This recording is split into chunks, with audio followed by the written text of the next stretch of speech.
zoo has been taking CBD, but it's on purpose? Is your nose runny?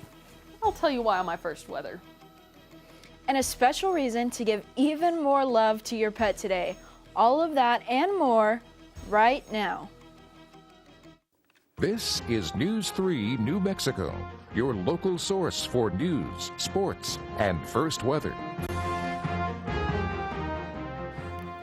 Good evening and welcome to News 3 New Mexico. I'm Thomas Mariscal.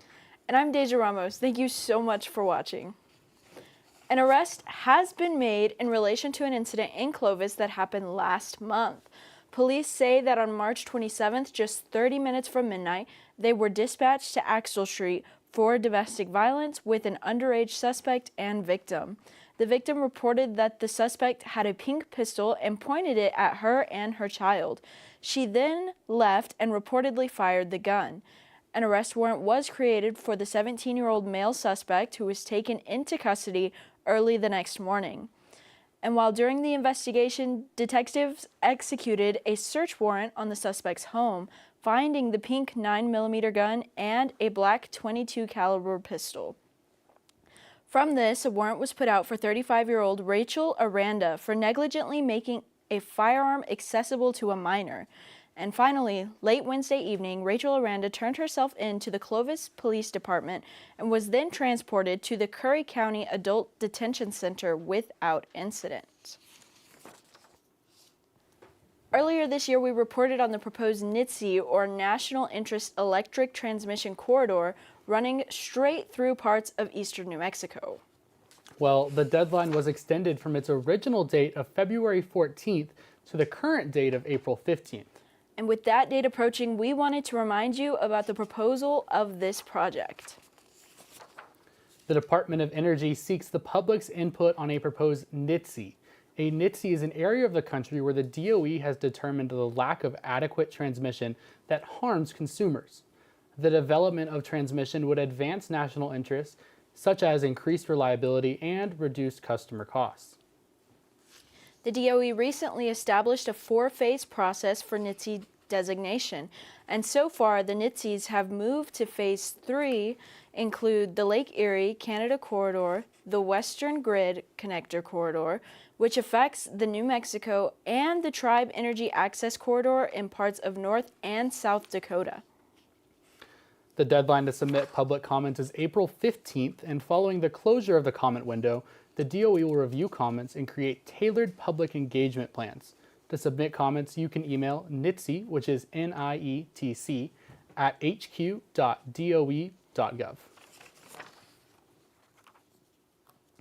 The Clovis Police Department has announced they will be conducting sobriety checkpoints and DWI saturation points for the 2 days this month. The initiative is from the End DWI campaign, which was created by the New Mexico Department of Transportation in an effort to reduce the number of impaired driving-related crashes and fatalities. The checkpoints will be in place on April 11th and 25th. Officers will be specifically targeting alcohol and drug-impaired drivers. For more information about the initiative and to see maps and statistics, you can visit the website at enddwi.com.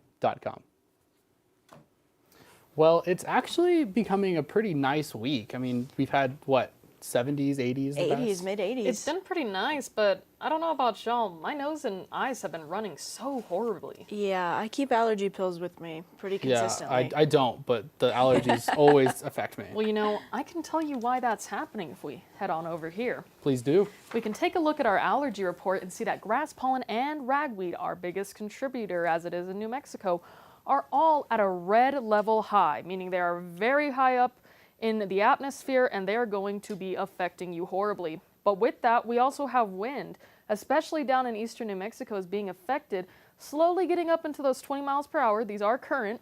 As it gets up into those 20 miles per hour, that pollen, all that nasty stuff is going to be coming in. You're going to be breathing in. It's going to be horrible. But that's all I have for now.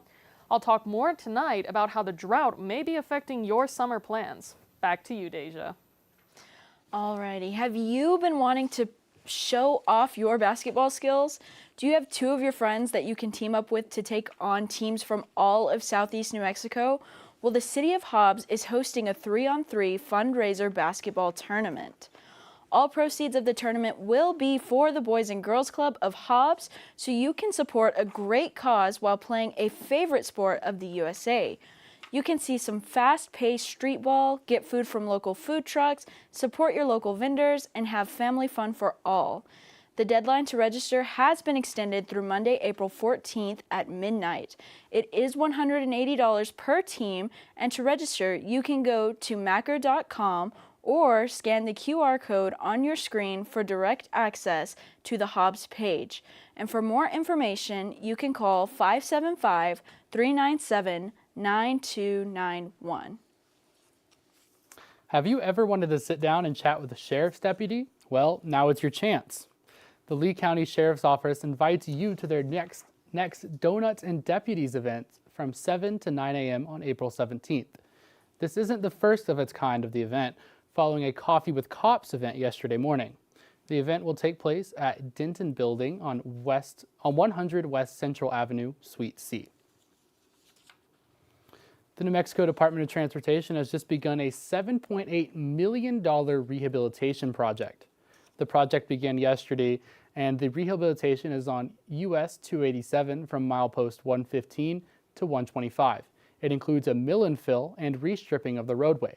A mill and fill is a structural pavement treatment that involves the removal of the existing surface layer with a milling machine and the placement of the milled location with new asphalt. The contractor for this project is Mound States Constructors Incorporated, and the project is expected to be completed by the end of July 2025, weather permitting. Drivers can expect a single lane closure in northbound lanes through the duration of the project, and work will be performed between 6 a.m. and 6 p.m. Monday through Friday. For the latest information and updates on the roads, you can visit nmroads.com or call 511. Well, it has been a big year for the village of Ruidoso. Late last month, they announced that they have been chosen to host a World Championship Triathlon. Well, now, they've just received a huge national honor. USA Today 10 Best has announced that Ruidoso has received the honor of being named the best place in the country for small town cultural scene. On their website, they state that Ruidoso is imbued with strong cultural ties to the Mescalero, Apache, and it was shaped by Spanish settlers. It offers a deep dive into the area's complex history through a number of sites and attractions, being known for its lively indie arts scene. They received an award last year in 2024, where Ruidoso was named number 4 in the country for the same category, and then back in 2014, being runner-up for the best golf destination in the United States. The drug cannabidiol, more commonly known as CBD, and the active ingredient in cannabis, still remains somewhat controversial. However, the Clovis Zoo has started using it on one of its animals. Meet Sooner, the 13-and-a-half-year-old Bengal tiger at the Clovis Zoo. For the past year, he's been receiving CBD to help manage his arthritis. They began the treatment after trying numerous other medications without any success before finally landing on CBD. Now Sooner is more active, where he plays, runs, and even began his training again.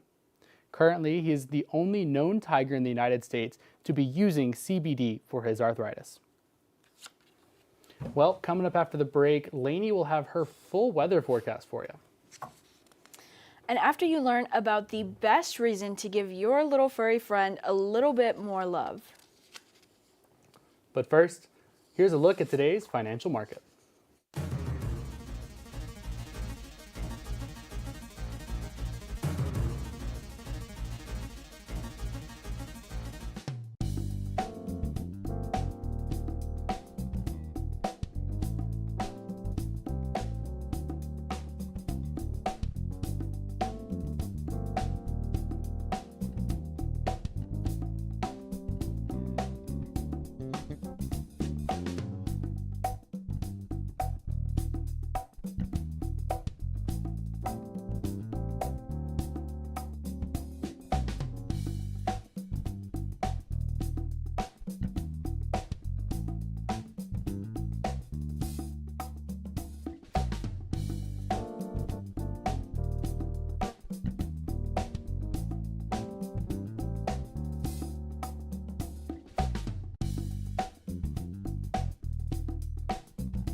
Welcome back, weather fans. I'm Lainey Carlock. Let's take a dive into the weather world.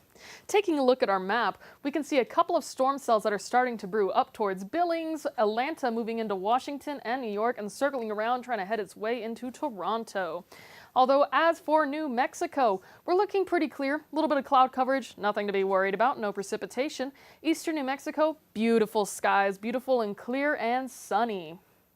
Let's take a look at our drought. This is going to be a big factor going into summer as it always gets worse. As we can see, it's already starting to head that way. Santa Fe coming in with an extreme drought and Silver City in the exceptional drought zone.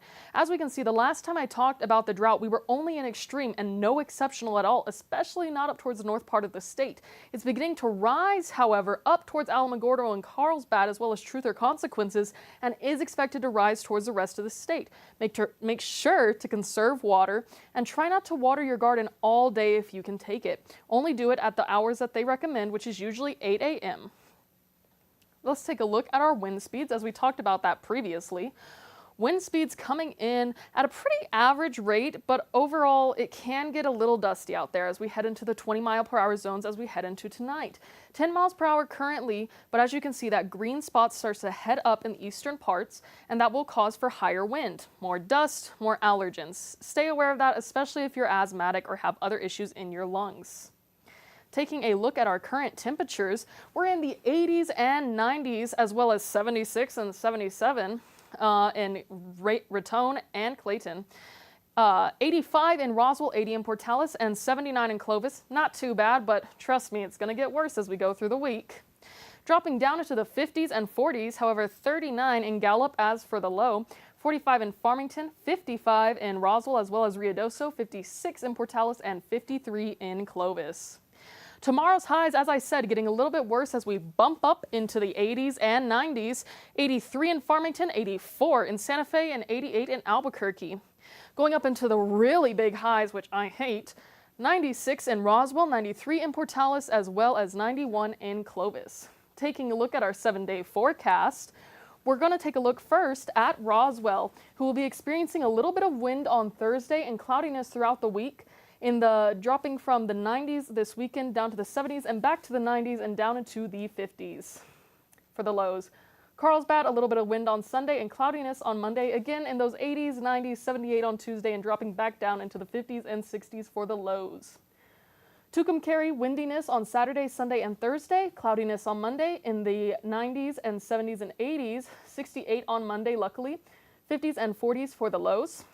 And finishing off with Portales, windiness on Sunday and a little bit of cloudiness throughout the week in the 90s and 80s, with 50s as a low and 44 for an all-time low on Monday for the week. You know, I was talking about how it was starting to get to a very good spot, and then you had to hit me with that 90. Those 90s coming in tomorrow after such a beautiful day. I hear 90 and I think swimming pools, so... Well, yeah, but the pool here is It's out just of too service. early in the season. Yeah, just a little bit, you know, but We're getting closer, we are getting closer. We're getting close. and that's the important part. Okay, so we'll be right back after this break, so stay tuned.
Welcome back. The organization of Portales Friends of Public Library has begun their used book sale with pay-what-you-can donations. They finished their setup yesterday and did their first opening yesterday from 5 to 7 p.m. past regular library hours. And following that sale of after hours, they'll now be only selling during regular library hours. A fun aspect of this is that all books were donated to the organization beforehand, and on the last day, all of the remaining books are free. All the proceeds of this event will go towards the library, supporting activities and events for the community of Portales to enjoy. Well, a lot of us celebrate our little pets every day. But doing so is especially important today because it's National Pet Day. This is observed every year on April 11th. The day is dedicated to pets who may not be getting the attention and companionship they deserve. We're talking about orphan pets or those animals at shelters needing a forever home. If you have a pet, this day is also the perfect time to double check their vaccination schedule and any medications they may take. You could also give them a little extra love with a bath. So whether your pet swims, walks on all fours, or even flies around the room, make sure to give them a little bit more loving today.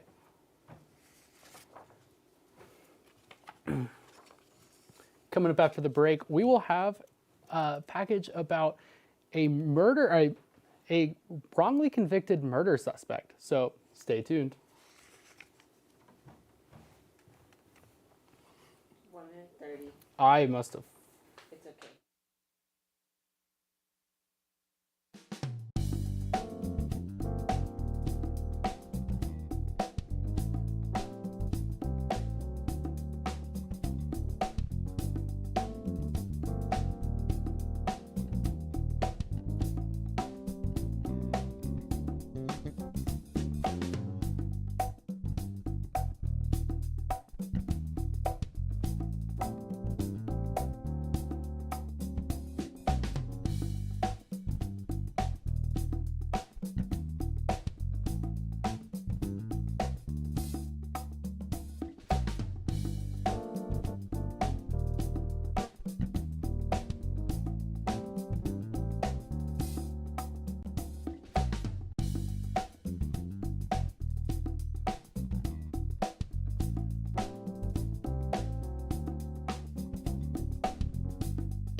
Welcome back. Falsely convicted murder in a foreign country 2 decades ago, that was the reality for Amanda Knox. Dr. Alexandra Treglow, an assistant professor of criminal justice at Eastern New Mexico University, invited Amanda for a guest lecture, and she believes that the case has important lessons for students and the public. So I've been trying to find high-profile cases. We've gone over Brittany Griner's case, went over in Russia, now Amanda Knox's case in Italy, and I reached out to her to see if she would talk to ENMU, since I know she does do things like she has a podcast and everything, and she said that she would. So she came, she virtually came this week, and she answered questions from the students, and she talked about what her experiences were. A lot of what she talked about was her experience back in 2007 with like gender and media, and a lot of the hate that she received, and sort of how the women in the case were kind of pitted against each other, and how that played out and how that impacted her. What we've talked about in the class is how she faced the same charges twice, even after being acquitted, and how that wouldn't happen here in the United States because of double jeopardy. So that's kind of what we were looking at. A lot of what we do is looking at the Constitution to point out the differences. One of the big things, again, played in the Amanda Knox case as well, is that initially, as soon as Brittany was detained in the airport, she was forced, I believe her word was forced to sign documents in Russian, and she was trying to like quickly kind of like Google it, translate them and everything, but we know that doesn't work out very well. And so Not in addition to not having representation right away, she also didn't really understand what was being signed. So those kind of rights that we have here, right to an attorney, right to interpretation services, and also in general, when you are incarcerated, right to humane treatment are really big differences, as well as the way the judicial system goes. How judges are selected in Russia is a lot different than the United States. Their training is a lot different, and again, not having a jury is way different. I think it's a really important case to look into. I'm older, I'm around her age, so it's surprising to me that, of course, so many younger students haven't heard of it because it is an old case. It's almost 20 years old now. But it's really imperative when you are going, if you're traveling anywhere, to understand the laws of that area, but really the bigger issue in this case is language access. So this case highlights the need for adequate interpreting or translation services, as does Brittany Griner's as well. But it's really critical that if you find yourself in that type of situation, you need to advocate to have access to language services. Amanda Knox continues to do lectures and appearances around the U.S. to raise awareness of false convictions and bad interrogation techniques. For ENMU's Dr. Treglone, she continues to advocate for those who face language barriers, including the deaf, in the legal system. ENMU's criminal justice students will continue to have opportunities to learn about where the system succeeds, how systems around the world compare, and how they can take these lessons into their careers. Coming up after the break, the new dire wolf was just brought back from extinction.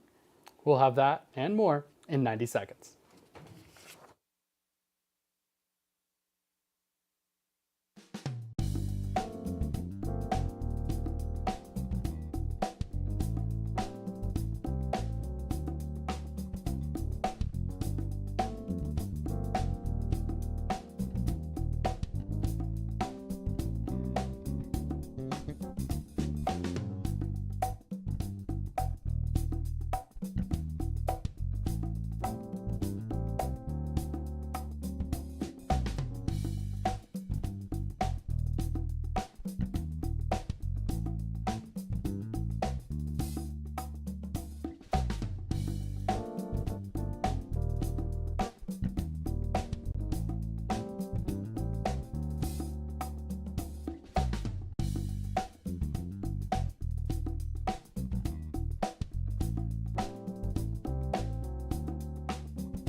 Thought the beasts from Game of Thrones fame were fictional, but they were inspired by a real creature that went extinct about 13,000 years ago. Biotech company Colossal Biosciences says they've used ancient DNA, cloning, and gene editing to alter the genes of the dire wolf's closest living relative, the gray wolf. These cuties are the result. They're essentially a hybrid species that looks similar to the extinct forerunner. And we've got two baby giraffe stories for you. Disney's Animal Kingdom is celebrating the birth of Tucker, who's an endangered Maasai giraffe. And the Maryland Zoo welcomed a baby reticulated giraffe. She hasn't been named yet. The zoo didn't even know the mama was pregnant when she arrived in Baltimore in November. Not all animals are as sweet as those babies. A naughty woodpecker is vandalizing cars in Rockport, Massachusetts. He's been breaking car mirrors. An expert said it's because it's mating season. They're not interested in any other males being around. So they will attack males and try to scare them away, get them to go away or go somewhere else. And this often or can include attacking mirror images of themselves, including windows and cars. For Take a Look at This, I'm Meredith Wood. Well, that was like real life Jurassic Park. I know. It's like what we're not supposed to do. Can we get one last look at that final weather, Lenny? Absolutely, before we get eaten by the dinosaurs. We'll be taking a look at our final weather on Friday, Saturday, and Sunday in Portales. 86 and sunny on Friday, 95 and sunny on Saturday, and 94 with a little bit of cloudiness on Sunday. Overall, not horrendous, but I'm not a fan of the 90s. Yeah, me neither. I'm on the fence, 50-50. Summer is summer. Yeah, well, that's all we have for you tonight, so thank you so much.